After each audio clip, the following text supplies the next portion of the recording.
Bem-vindos a mais um Hotel Lobby Talks. Estamos aqui nesse programa semanal que traz os profissionais, aqueles que têm o bichinho da hotelaria picado neles, né? Que esse bichinho não some, ele pica e a gente fica com ele aí para sempre. É isso aí, né? É sempre. Você tá bom, querido? Eu tô bem, e você? Também, tudo jóia. Tamo aí, né? Tamo aí. Cada vez mais trazendo os hoteleiros aqui para falar. Essa é a meta, né? Para falar sobre o que eles são fora da hotelaria, né? Trazendo os bastidores desses profissionais Sim. que muitas vezes as pessoas veem e falam. Mas o quem que é, né? Quem que são, né? E tal. E várias descobertas boas aí nos episódios. Com certeza. A gente tá aqui, né? Estamos aqui nesse planeta com missões, né? Cada um tem sua missão. E é bom a gente compartilhar um pouco das missões, entender um pouco qual que é a trajetória, enfim, o que a pessoa pensa da vida, né, também. Porque né? o pessoal Com a pode ideologia. não acreditar, mas o hoteleiro também é humano, né? Isso é bom, muito bom. E estamos aqui com uma hoteleira de formação que trabalha numa das instituições mais importantes que nós temos no país, talvez até na América do Sul, eu até arrisco com isso. É uma instituição de ensino, né? A primeira, né? Vamos dizer assim, que começou. Então temos hoje aqui a Ana Marta Araújo, que se apresenta, Ana. Bem-vinda primeiramente, um prazer tê-la aqui. A gente está muito feliz porque a gente vibra educação, vibra capacitação e a hotelaria precisa disso constantemente, então é um prazer tê-la aqui. O prazer é todo meu, quero agradecer aí o convite. Tão bacana estar nesse espaço assim, de quem constrói mesmo, né, a história, né, do setor e conta essa história também, então um grande privilégio. Muito obrigada de verdade. E fiquei emocionada assim, com a abertura que o Peter trouxe sobre o Senac, porque o Senac é muito parte da minha história. Hoje é o lugar onde eu exerço, né, a minha atuação profissional, mas o Senac faz parte da minha história como pessoa, faz parte da história da minha família, então, de fato, né, acho que o Senac é realmente uma instituição que sempre foi pioneira para a formação na área de serviços e que sempre ousou e inovou bastante, inclusive com o primeiro curso de graduação em hotelaria, né, do Brasil. Verdade. E com essa abordagem de excelência mesmo, né, na formação, com um olhar muito humano, né? Então, tem gente que talvez não acredite que hoteleiros são humanos, mas é porque eles são, na verdade, super-heróis, né? Acho que conseguem entregar tanto e fazer tantas conexões e entregar tantas experiências e tem tantos superpoderes, como a Camila Barreto da BLTA que fala, né, que os hoteleiros têm superpoderes, assim. Que realmente... Os superpoderes de deixar os outros felizes. Exatamente, de entregar e concretizar sonhos, né? E apesar de sermos superpoderosos, né, somos justamente hiper-humanos, né? Exatamente. Então, é muito legal estar aqui para falar um pouquinho sobre isso, para falar um pouquinho sobre hospitalidade, que é esse nosso universo. Legal. Vou fugir um pouco do tradicional só para pegar esse gancho do Senac. Uma coisa boa que eu tenho visto no Senac é que ele está acompanhando tendências, né? De reformulação de cursos, de entender o que tem mudado na hospitalidade, enfim, porque isso é super importante também quando a gente está falando do ensino, né? Sim, eu brinco que o Senac é tradicionalmente inovador. Que bom. Né? É uma instituição tradicional, né, brasileira, nacional, mas que sempre tem como objetivo inovar e por isso a gente sempre está muito perto do mercado, observando, né, as tendências, as necessidades, muito perto, inclusive porque nessa nossa jornada de formação profissional, só de ensino superior são 35 anos. Né? A hotelaria foi o primeiro curso superior do Senac. E como o Peter falou na abertura, né, quantas pessoas já passaram pelo Senac, se formaram pelo Senac, e isso constrói, então, uma rede de ex-alunos que proporciona também esse nosso retorno, essa nossa comunicação muito próxima, né?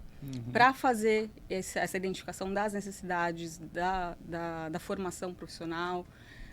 Também o nosso olhar para metodologias, né, de educação inovadoras, ativas. Então, legal. Como ex-aluno do Senac, por exemplo, tem coisas que eu vejo hoje na escola dos meus filhos, que é uma excelente escola, e tantas outras escolas que trazem como uma inovação, como algo super atual, né?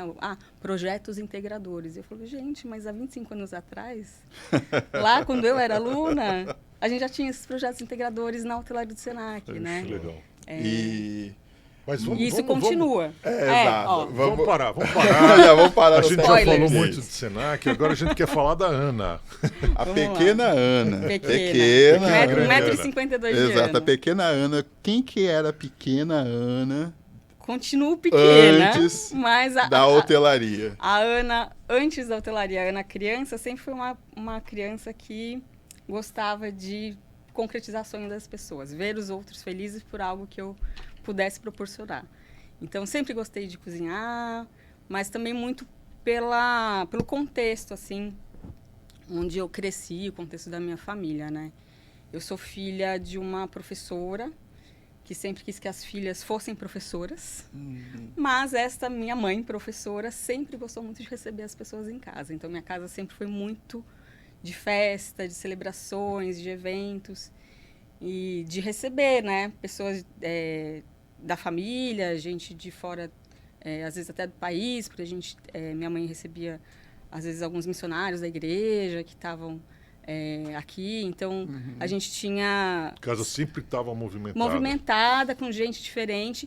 E a minha mãe sempre foi uma pessoa de acolher da melhor forma possível, de ver, né, a visita, o hóspede como...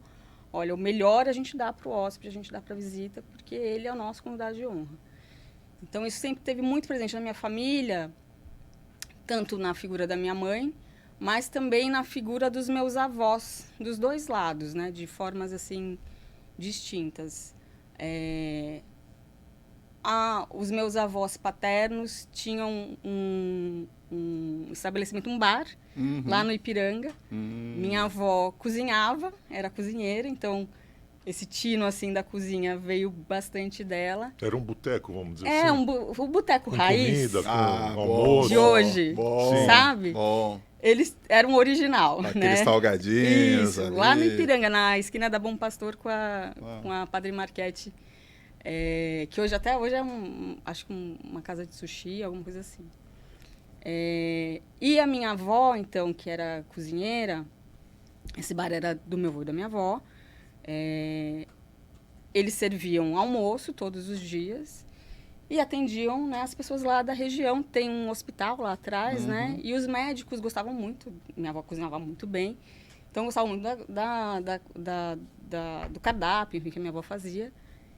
E ela já tinha um olhar, assim, de experiência do cliente. Ela não dava esse nome, óbvio, né? Sim. Mas instintivamente. Para os clientes habituês e VIPs, que eram esses médicos aí, ao invés dela servir, né, o almoço lá no balcão do bar, ela montava a mesa na casa dela, né? A mesa de jantar da casa dela, que ficava logo em cima, assim. Que privilégio, né? Então, e aí ela dava uma experiência diferente. Já criou ali uma pois experiência boa. Não é? Olha, isso há, sei lá, 60 anos atrás, né? Legal. Então, assim, a Ana, criança, sempre foi observando como que essas coisas mudavam a forma como as pessoas se relacionavam. Legal. E como você receber bem, como você se servir o outro, de fato, fazia com que as pessoas tivessem um vínculo muito genuíno. A minha mãe, diferente de mim, que sou muito tímida, minha mãe é extremamente extrovertida. Em qualquer lugar que ela chega, ela vira a melhor amiga de todo mundo. Ela sempre foi a melhor amiga das minhas amigas, assim, sabe? Suas amigas iam na casa para falar com a sua mãe. Sim, né? até hoje, as minhas amigas da faculdade falam, ai, e a dona Suzana, manda um beijo para ela, né? Então manda um beijo aí para dona Suzana. Dona Suzana, um beijo. Eu até brinco, porque a dona Suzana, ela é a minha maior fã, né? Então vamos dar um beijo para a dona Suzana aqui, né? Essa câmera. Mas eu não vou poder mandar esse beijo sem mandar um beijo pro André, que é o meu marido, que é meu outro maior fã. Legal. Só ele conseguiu rivalizar com a dona Suzana. Eu falo, a dona Suzana foi a fundadora do fã-clube e ele é o presidente. São 2 membros do fã-clube. Mas, Legal. então, só voltando assim, né? Você cresce ali... Eu cresço nesse ambiente... De acolhimento. De acolhimento. De prazer, né? O lado gastronômico. Sim, sim. E o meu avô materno, ele era pastor. Ele era representante comercial, então, como meio de vida, ele tinha uma atividade profissional, mas ele também era pastor. E no protestantismo, né, na Bíblia, a questão da hospitalidade ela é muito presente, sim, né? Sim. E então a gente tem muitas passagens, né, em que a hospitalidade é colocada como uma virtude, como algo, inclusive, né, divino mesmo, né?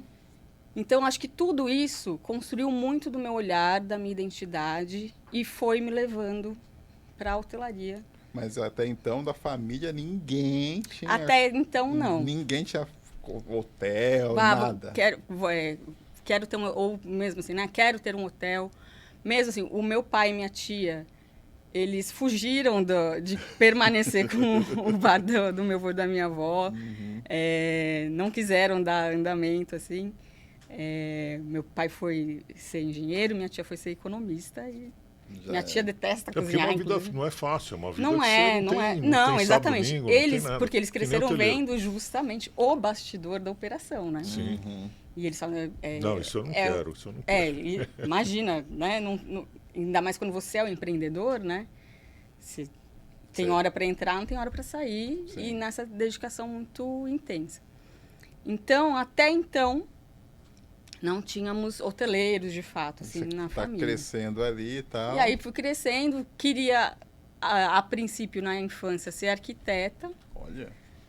Porque acho que também muito dessa percepção de, quero construir espaços para receber pessoas, para acolher pessoas, né? Mas aí, por conta de um professor que, num pequeno deslize meu, assim, de notas, assim, a minha primeira nota vermelha na escola, eu sempre fui muito estudiosa, assim, foi em geometria. E esse professor entregou a prova, assim, ele sabia que eu queria fazer arquitetura, no 5º ano, acho que hoje seria o 6º ano, né, na estrutura nova. É assim que você quer ser arquiteta? E entregou a prova. Caramba! Tive uma nota que nem era, assim, a média era 6, eu tirei 5, sabe? Rigoroso ele. E aí eu, que também era super... rígida comigo mesma. Pronto. Falei, nossa, realmente não posso ser arquiteta. Acabou. Como que uma arquiteta vai ter tirado uma nota vermelha em geometria no 5º ano, né? No 5º, hoje 6º ano. Hoje você agradece muito esse professor, né? Não, extremamente. Professor Geraldo, inclusive, se o senhor estiver assistindo, muito obrigada pelo redirecionamento de carreira. Então, desisti nessa época. E como sempre gostei de cozinhar, minha mãe dava a oportunidade de eu ir para a cozinha, assim, ensaiar. Minha mãe nunca abriu a cozinha para ninguém, porque a cozinha, ela sempre falou, a cozinha é minha. Tinha lá uma hierarquia importante. Exatamente. Mas ela me abriu um espaço para eu fazer uma sobremesa, enrolar os docinhos de festa. Fazer o mise en place ali e tal. No mais máximo. ou menos, no máximo. Num dia que ela estivesse muito assim, tudo bem, pode invadir minha cozinha. Até hoje ela é assim, inclusive. Mas os docinhos de festa, que até hoje é um ritual para mim, assim, eu que faço os docinhos de aniversário de toda a família, né? Eu aprendi com a minha mãe. Comecei a pensar em fazer gastronomia, que já começava alguma coisa. A gente começava a ver a gastronomia como profissão nessa época. Não sei se já tinha faculdade de gastronomia, inclusive... Quando eu entrei, assim, no ensino médio, acho que devia ser bem um comecinho da faculdade de gastronomia. Devia ter o Senac com porque a faculdade de gastronomia, acho que de 99... Na faculdade, mas cursos, né? E os cursos, sim. Os cursos sempre a gente teve, né? Então, comecei a pensar em fazer gastronomia e fui. Mas sempre fui muito boa aluna em todas as disciplinas, menos nas exatas, né? Casei com um engenheiro para ele cuidar disso, inclusive. Mas, pensando na gastronomia, porque eu queria justamente servir as pessoas, proporcionar uma experiência de acolhimento. Talvez eu não soubesse exatamente esses termos, não tinha tanta consciência disso tudo, mas o espírito de servir, né, era ali. O que me mobilizava nesse sentido. E aí, nessa época, Eu tenho uma irmã mais velha e um irmão mais novo. A minha irmã mais velha tem 3 anos a mais que eu, então quando eu estava no começo do ensino médio, a minha irmã estava no final. E a Raquel sempre foi muito boa com língua estrangeira, inglês. E quando ela foi decidir a carreira que ela, ou a formação que ela ia cursar, por conta dessa afinidade com línguas, eu acho que é isso, Raquel, depois você comenta isso, é exatamente isso. Mas ela foi numa feira de profissões, acho que até aqui no Intercontinental, foi alguma coisa assim, porque minha avó materna morava na Santos, na frente do Conjunto Nacional. Sim, sim. E aí, então, tinha os hotéis por lá, né? O Renaissance estava construindo nessa época, né? Quase inaugurando. A hotelaria estava vindo para os jardins. Isso, exatamente. Então, tinha o Caesar Park. O Maxud, exatamente. O Tivoli. Isso, que era o Sheraton Farrege na época, né? Então, também, né? A gente cresceu vendo esses hotéis, minha mãe sempre gostando muito de viajar. E o Crown Plaza, acho que já tinha também. Já. Tinha um Lotel lá perto, né? Exato. E aí, a Raquel foi nessa feira de profissões e viu alguém apresentando hotelaria. Falou, opa. E ela escolheu a hotelaria e foi fazer hotelaria no Senac. Quando ela entra na hotelaria, aí eu começo a ver como que é essa formação que ela está tendo. O que tem, né, numa Você vai formação acompanhando ali o curso que ela está estudando? Ela sempre compartilhando bastante, né? A nossa família sempre foi bem próxima, assim, né? E aí eu falei, gente, mas... É isso. Na hotelaria eles também cozinham. E eles fazem mais coisas ainda, né? Tem alguns donos de hotéis que não sabem disso ainda, mas está mudando. Mesmo? Pois é. Então... Eles acham que é só apartamento, quarto, que cozinha não traz mais nada. Mas está melhorando bastante. Assim, o alimentar, né? Esse tempo da hospitalidade, o alimentar, ele pode se expressar de muitas formas, né? Exato. E aí eu vi que justamente na formação em hotelaria tinha essa abordagem da gastronomia e me abriria, inclusive, muitas outras oportunidades, ou mais oportunidades do que a formação especificamente em gastronomia. E aí já começava, por meio da Raquel, ouvir o nome de um outro professor e tal. E aí, então, quando terminei o ensino médio, sob protestos, inclusive, da minha professora de biologia, que não queria que eu fizesse hotelaria, ela queria que eu fizesse biologia. Porque, você é muito boa. Não, vou fazer hotelaria. Eu prestei o vestibular do Senac. Legal. Graças a uma amiga querida da época, que é a Paola Zamariola. Obrigada, Paola. Por que eu estou agradecendo a Paola? Porque, na época, o Senac abria turmas... Era um ano noturna e outro ano matutino. E eu queria estudar de manhã. E trabalhar. A princípio, eu abri só a turma noturna. E eu falei, não, então eu vou fazer um ano de cursinho. Era um vestibular super concorrido, né? Era 14, 15 por vaga, né? Caramba. Eu vou fazer cursinho e depois disso faço o vestibular para entrar de manhã. No semestre que vem, enfim, era por semestre, né?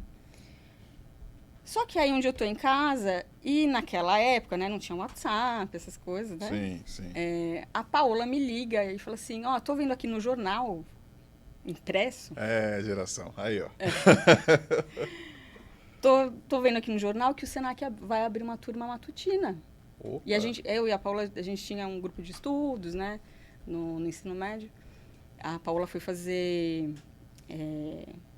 teatro na USP, passou em primeiro, inclusive, na USP. Enfim. E aí ela falou assim, você tem que se inscrever. Eu falei, não, Paulo, tudo bem. Já estava... Estudei mais ou menos, assim, né? Plano já definido ali. Exatamente. Ela, não, você vai. E aí, na época, a gente tinha que preencher um formulário à mão, levar no correio, pago com um boleto que a gente foi no banco pagar a inscrição. Aí, era tipo o último dia de inscrição, corri, levei, me inscrevi, fiz o vestibular, passei. Pô, legal. Que bom. Então, e aí começa oficialmente minha história com o Senac, mas já tinha começado com esse contato com a minha irmã. Né? Que legal. E como é que foi o primeiro trabalho na hotelaria? Então, aí... Aham. O meu contato com a hospitalidade, na verdade, né, a atividade profissional em hospitalidade, começa antes de eu entrar na faculdade, na verdade. Por quê? Eu tive um caminho um pouquinho diferente, assim, né, em termos de carreira. Quando a gente pensa, a pessoa está coordenando um curso de hotelaria, um curso superior. Então ela fez a faculdade, ficou um tempo no mercado e voltou. Eu nunca saí exatamente do Senac. Eu falo para os alunos, inclusive, tomem cuidado quando vocês entram no Senac, porque já... é muito difícil sair. Não que você não vai se formar, você vai se formar. Mas a gente entra nesse ecossistema e a gente continua contribuindo com ele. Então, assim, antes de entrar no Senac, como eu já gostava dessa coisa de receber pessoas tal, e sendo muito tímida, eu gostava de estar mais no bastidor das coisas do que no front. Na igreja que a gente frequentava, era uma igreja, até hoje é uma igreja grande, de 2.000 membros, assim. Pô, bastante. Então, tinha uma estrutura para os cultos de produção mesmo, de eventos. Então, a produção do multimídia, da luz, do som, o fluxo das pessoas para chegar, para sair, né, a recepção dessas pessoas. E eu, então, como voluntária, participava dessas equipes de produção. Então, já comecei já assim... era uma coordenadora de eventos. De eventos, exatamente. Então, comecei a ir mais para a área de eventos, né, por esse interesse.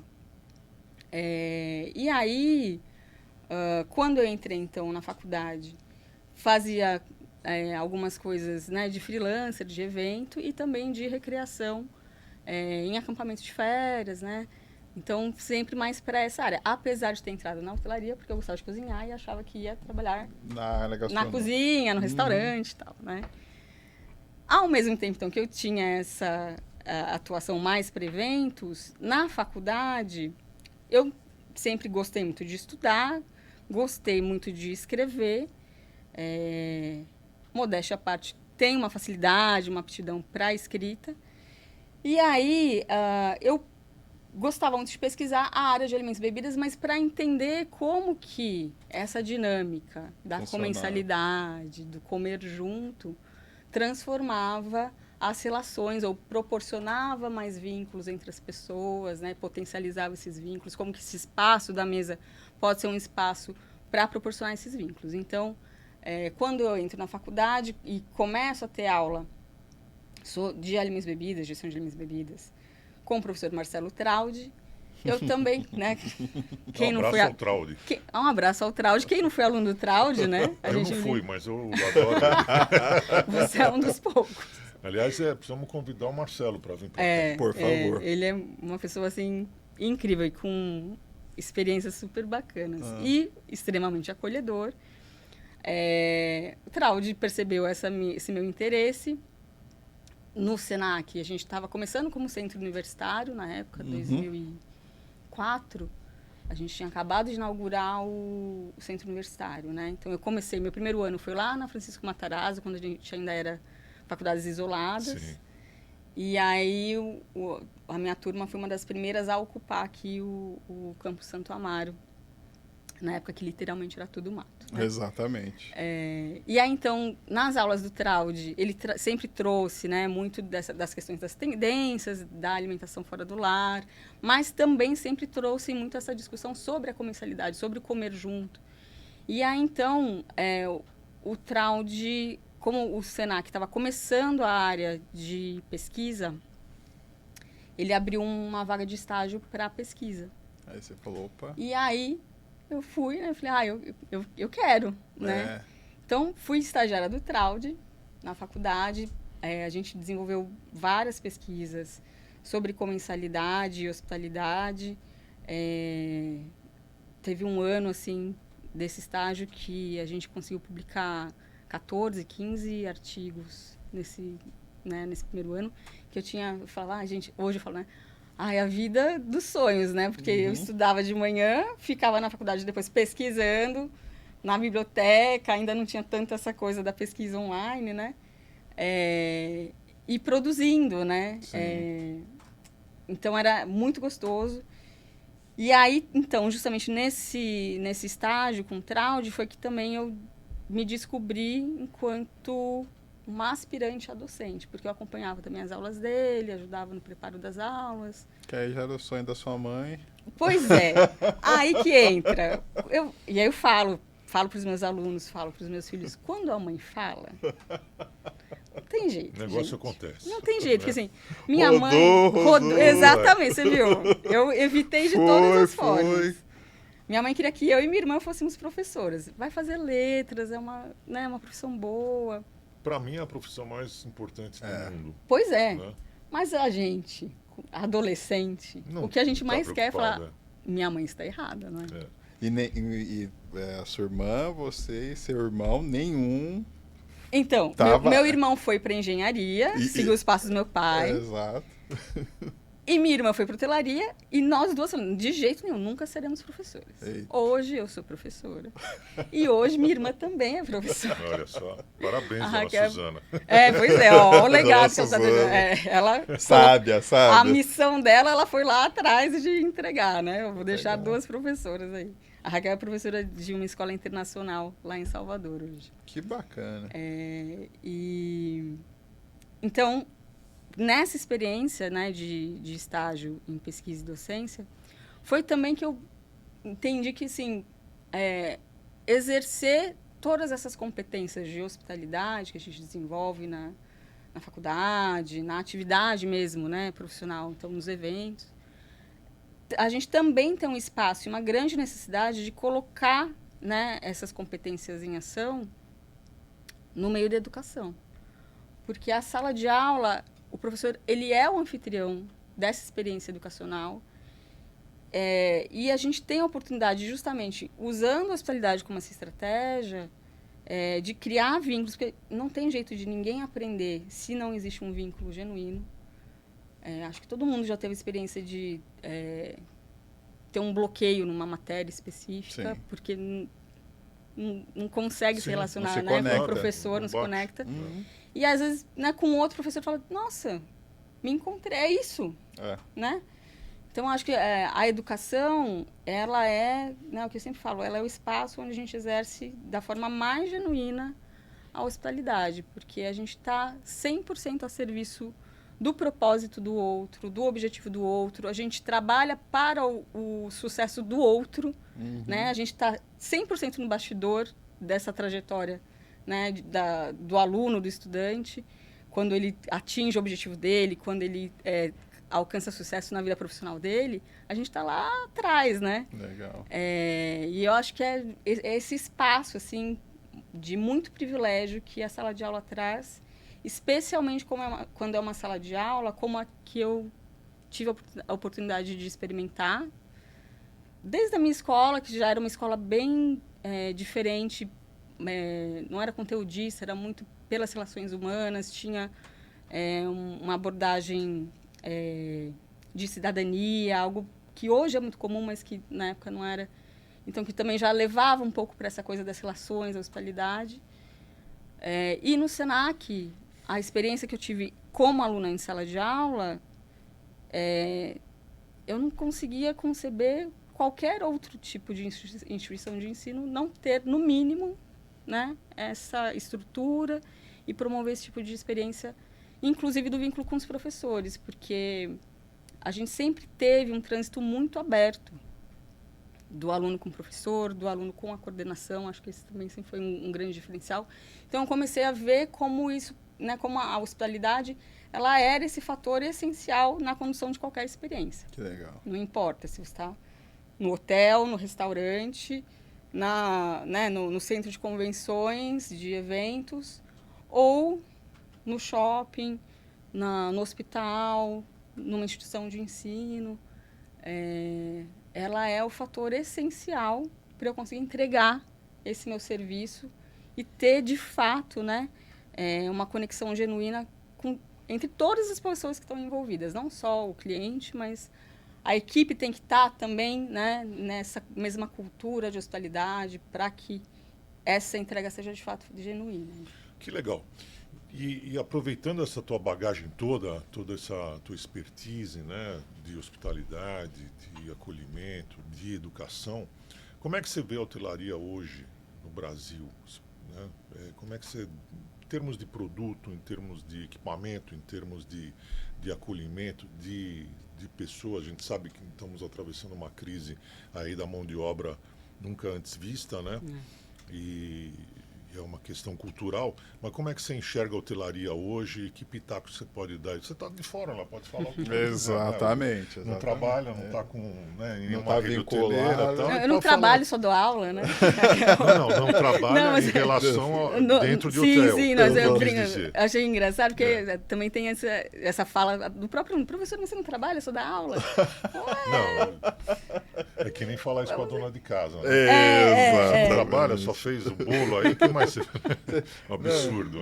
Você só é mãe, né? Não, assim, até por não estar atuando diretamente na hotelaria, é claro que eu tenho uma perspectiva justamente de quem está de fora. Então, não necessariamente eu tenho um olhar imerso, né, nas dores, assim, né, do dia a dia da hotelaria brasileira. Mas...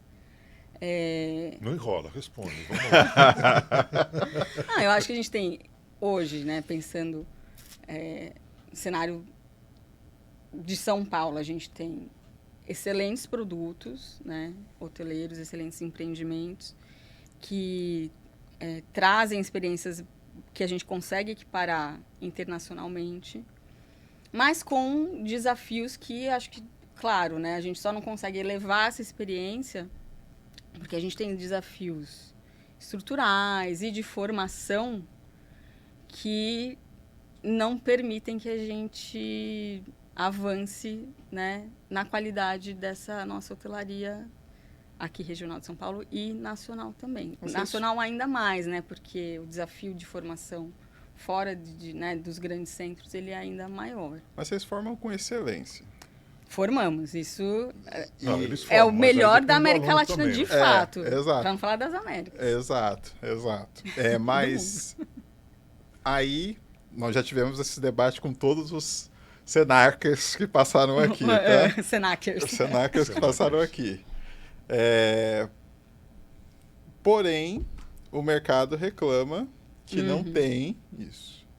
O que está faltando aí dentro falta profissionais desse match aí? A gente forma com excelência e a gente forma, inclusive, mostrando, né, todas as possibilidades que essa formação em hotelaria, em hospitalidade traz. E o que a gente vê é que, muitas vezes, agora vou ser super sincera... Boa, gostamos. A formação em si, ela não é valorizada pelo mercado. Então, não existe, de fato, no mercado, uma demanda pela formação em hotelaria para assumir tais e tais e tais posições, por exemplo. Entendo que tem um histórico que lá atrás, nós somos uma instituição, apesar de, para parâmetros nacionais, né, tudo bem, tradicional, mas agora vou inverter um pouquinho, são só 35 anos. Né, de formação superior em hotelaria. Sim. Se a gente for comparar com o Cornell, que tem mais de 100, com por exemplo. Então, para não ir para a Europa, né, não ficar tão assim, né, exposto na linha do tempo. É uma formação e um campo também de pesquisa muito jovem. Então, eu entendo que no mercado, até certo momento, a gente formava em company, formava na atuação. E ok, né? A atuação, bem. Inclusive, tem faz parte, oportunidades prática, claro. De desenvolvimento de competências que também são insubstituíveis. E por isso, inclusive, que a formação no Senac, ela não é só uma formação conceitual. Pelo contrário, desde o começo sempre foi uma formação extremamente prática, em parceria com o mercado. Porque a gente entende que para construir todas essas competências, a gente precisa de todas essas experiências. Então, eu entendo que, até certo momento, o mercado não podia nem... Como você vai exigir formação se não tem a formação de fato, né, ofertada? Mas hoje a gente tem um outro cenário. Sim. A gente não só tem graduação, como tem pós-graduação, como tem a pós-graduação estrito sensu, mestrado, doutorado, né, na área, que qualifica esse olhar desse profissional e transforma, assim, a intencionalidade na entrega dessas estratégias. Então, um profissional que tem a formação, de fato, formal, né? Ele vai atuar não mais na tentativa e erro, ele vai trazer um repertório, né, que vai te trazer uma eficiência muito maior. E vai fazer também com que o próprio cliente valorize também esse profissional que está lá no atendimento. Porque eu acho que também tem um outro elemento aqui, né, quando a gente fala de valorizar a formação para esses cargos aí, né, ou para atuação em hotelaria. Queira ou não, a gente tem uma cultura do atuar em serviços. Sim. Que traz um preconceito importante. Sim. Né? Até pela nossa história nacional, né, de ex-colônia, né, um país escravocrata. Então, assim... De não valorizar o trabalho. De não valorizar o trabalho do serviço, né? E especialmente do serviço que está mais ligado ao alimentar, ao receber, ao alimentar, hospedar, entreter, né? Ela é professora, gente, então ela fala mais simples. Eu vou falar assim... Aqui no país nós temos dificuldade em pagar, em valorizar, principalmente financeiramente, o serviço. Exatamente. O serviço, ainda na mentalidade, ele não tem que ser tão bem remunerado, né? Porque qualquer um faz, não é? É um negócio que qualquer um faz, é simples. Ele sempre está à margem, né? Sempre está à margem. Né? Às vezes eu escuto de alguns profissionais que estão até com uma boa intenção, tentando vender algum tipo de treinamento na área de hospitalidade, assim, gente, hospitalidade é muito simples, você consegue fazer sem custo nenhum, você não precisa investir nada. Basta o seu funcionário ter esse sorriso no rosto, fazer um bom atendimento, ser acolhedor. De graça, né? E, gente, na verdade, a coisa mais cara.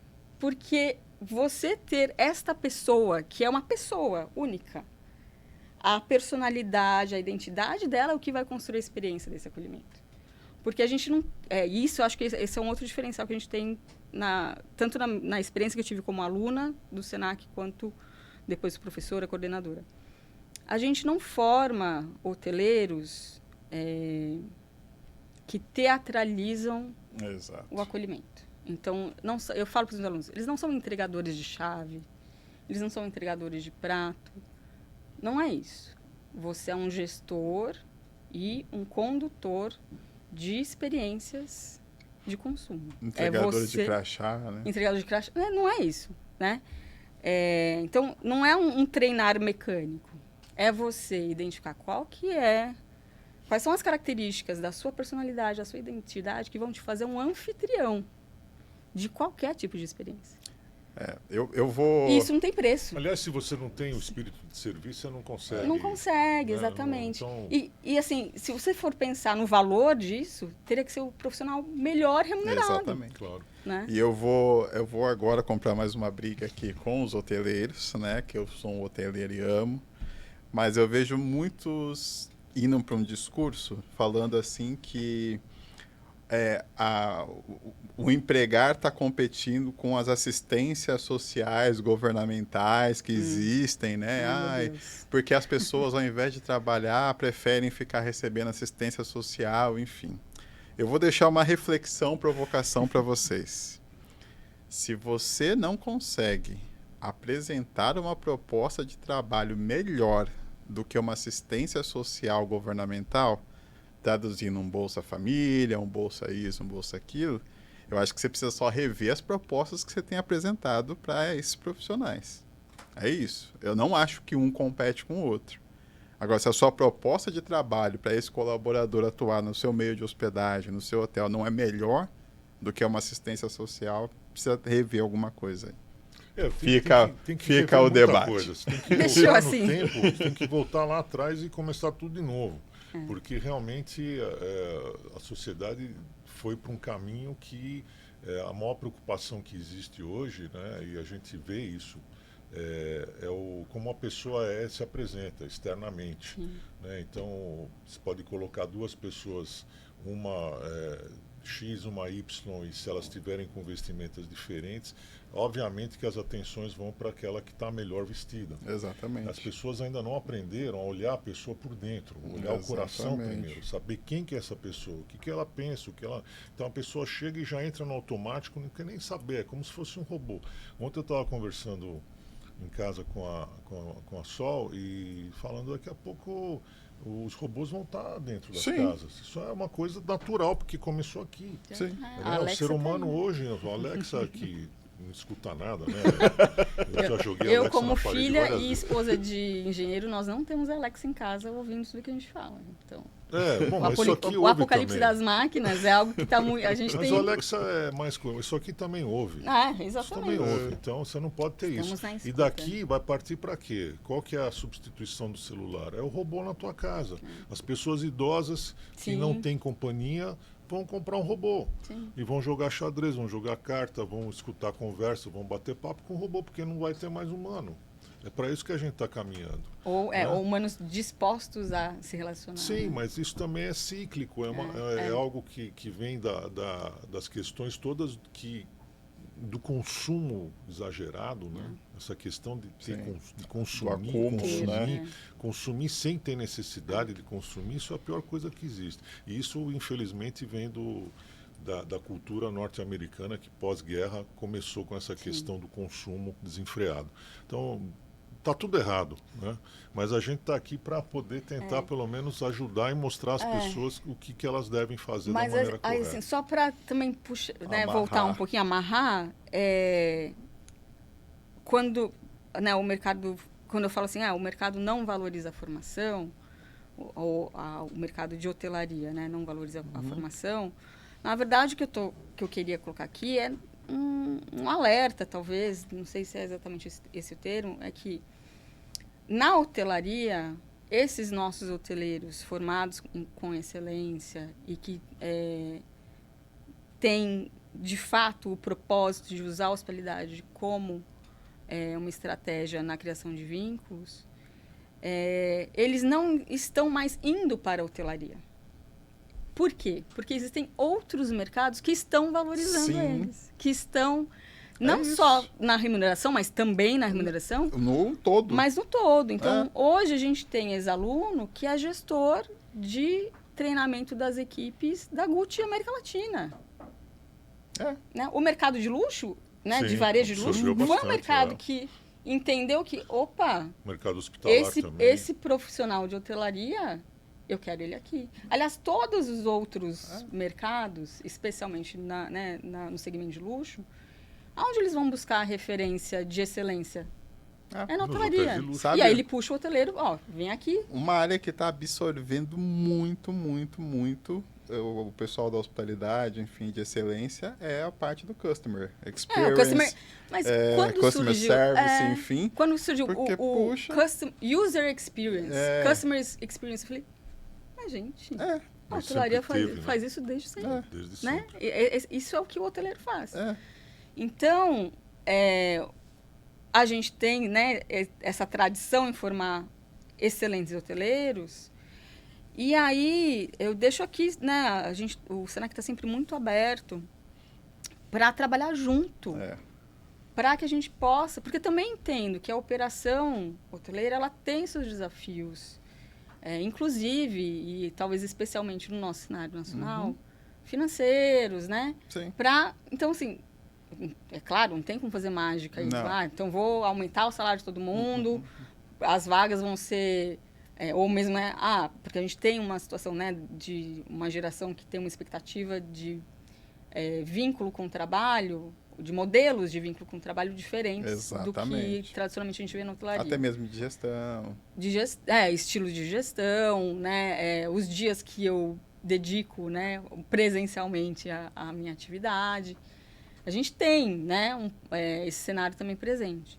Mas a gente, no Senac, está sempre muito aberto para discutir junto e construir junto essas nós temos aquela questão do manifesto, sim, né, que nasceu com a Dani e que está aí no caminho, né, mas é uma tentativa que a gente vai fazer, ajudar a fazer, né, para tentar ver se a gente traz o mercado, conversando com as instituições de ensino e tentando compor uma maneira de criar atratividade e criar uma constância, porque essa questão da capacitação, ela está além do... Capacitação é algo que você tem que ter dentro do teu hotel permanentemente. Sim. É todo dia.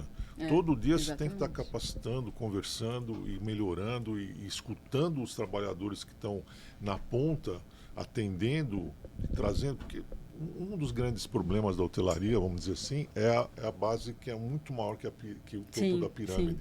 E isso acaba também fazendo com que a pessoa que entra na hotelaria ela não consegue ver uma perspectiva, um plano de carreira onde que ela vai, porque é muito estreito, né? Então acho que a administração horizontal é o caminho para poder acolher completamente, porque na maneira que você capacita e que você dá poder para a pessoa poder decidir o melhor para o cliente e também o melhor sem causar problemas para o hotel, é o melhor caminho. É você ter uma horizontalidade desde do Cumim até a Camareira, passando pela Gurri, e assim vai. Mas estamos no caminho. Mas a gente está aqui falando de coisa e não falamos de você, né? Você também foge, mas né? Joga para lá. Falar de hospitalidade é falar de mim. Então, mas você gosta de música, né? Gosto de música. Como é que a música está dentro da tua vida? Eu brinco que se não fosse a música, especificamente um piano, a minha família não existiria. Olha, que legal. Porque como é que é essa história? A minha tia paterna, filha dessa minha avó que cozinhava, ela queria estudar piano. E então começou a estudar piano com uma professora lá no bairro, e ela ia estudar piano na casa dessa professora. Chegou um dado momento, essa professora falou para minha avó, olha, não dá para ela não ter um piano em casa, eu preciso que vocês tenham um piano em casa. Só que, vocês podem imaginar, assim, cresci muito privilegiada, mas as origens da nossa família não somos herdeiros, né? E o piano e um piano sempre foi um custo bem alto, né? Então, minha avó, querendo proporcionar sempre o melhor para os filhos, como os pais sempre fazem, foi atrás de um piano e comprou um piano de uma família do bairro, uma família, acho que eram imigrantes russos. Se não for bem essa história, minha tia vai comentar aqui, ajustar. Mas comprou esse piano. Então, esse piano se tornou o piano da minha tia. E, por conta desse piano, minha tia foi estudar depois, mais velha, piano, né? Foi fazer a formação, de fato. Como música. Como música. Nessa formação, ela conheceu a minha tia materna, que também foi estudar piano.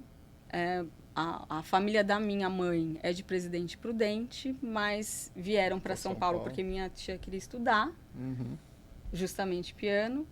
Então, nessa formação, essas minhas duas tias se conheceram, ficaram muito amigas, e aí os meus pais se conheceram.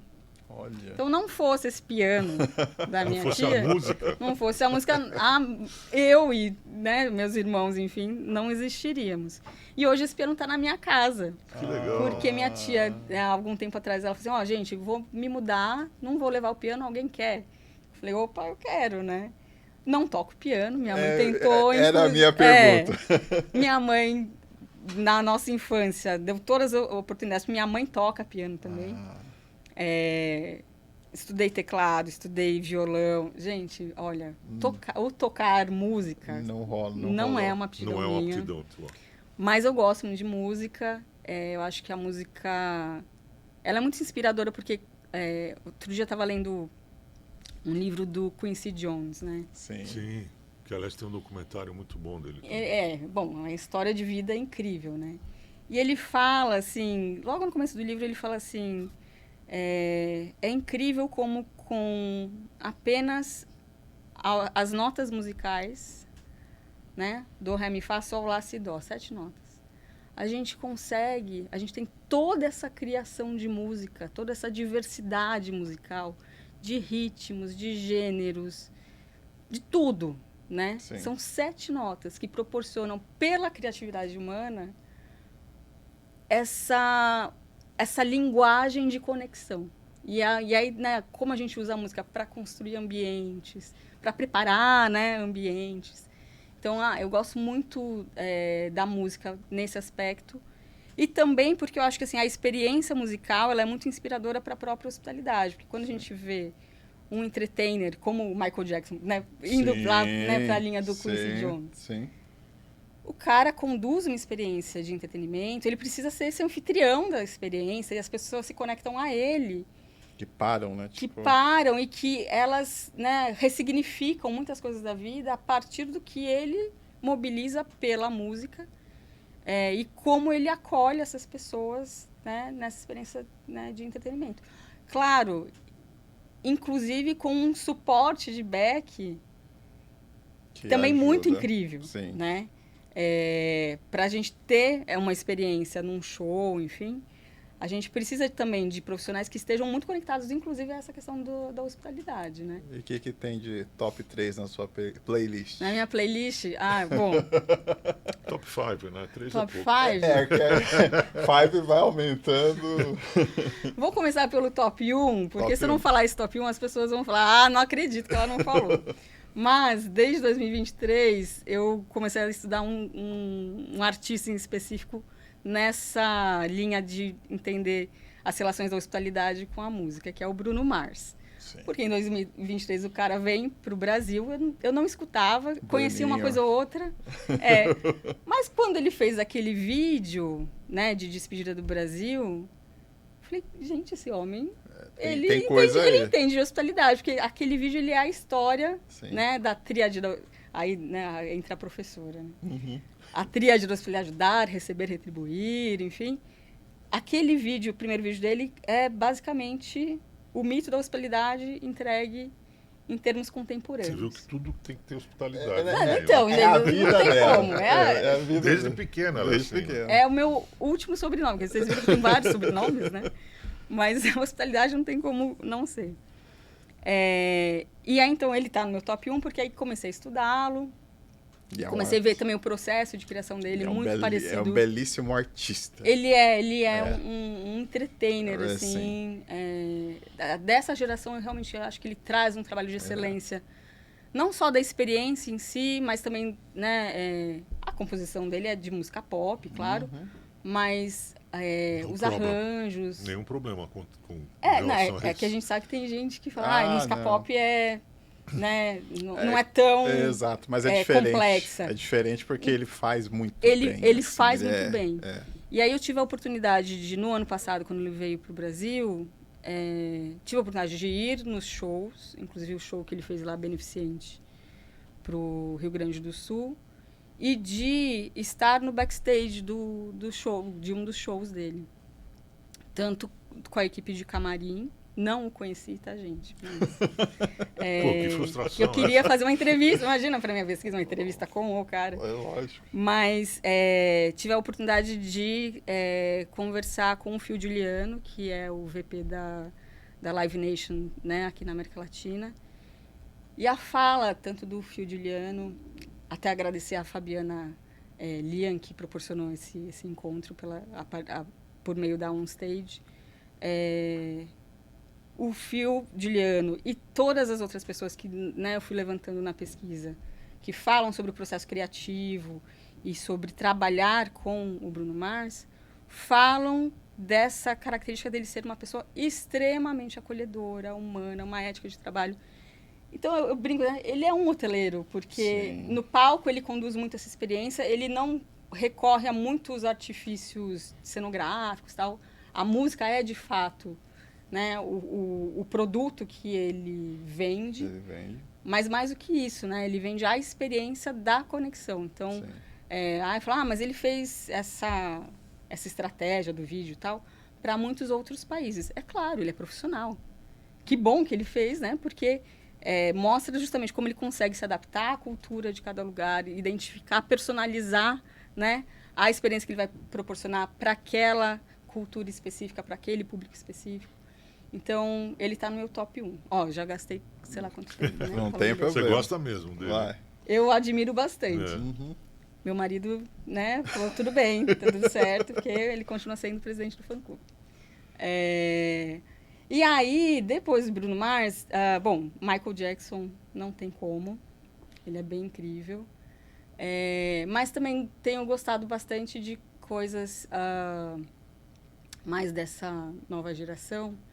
Eu gosto muito de música internacional, assim, né? Me ajuda, inclusive, a treinar inglês e tal. Então, tem uma dupla britânica que chama Pete and Carrie, muito legal. Não conheço. Já descobertas boas. São Eu bem gosto legais. de descobertas musicais. Tem um trio de irmãos norte-americanos que chama Bailen, Procurar. que também fazem uma música bem bacana. Que mais? Tenho ouvido bastante Lucky Day, que é um negócio que foge um pouquinho da minha linha assim, de música. Ele é mais R&B, assim, mas com uma qualidade de produção também muito legal. Que quem produziu o último álbum dele foi o D-Mile, que é um produtor muito legal. Então eu vou um pouco assim, vejo quem produziu álbuns que eu gostei e vou vendo o que ele produziu. Você tem um feeling pra música, como eu também tinha bastante na época de vinil e CD. Que eu era aquele que lia. Não peguei essa época.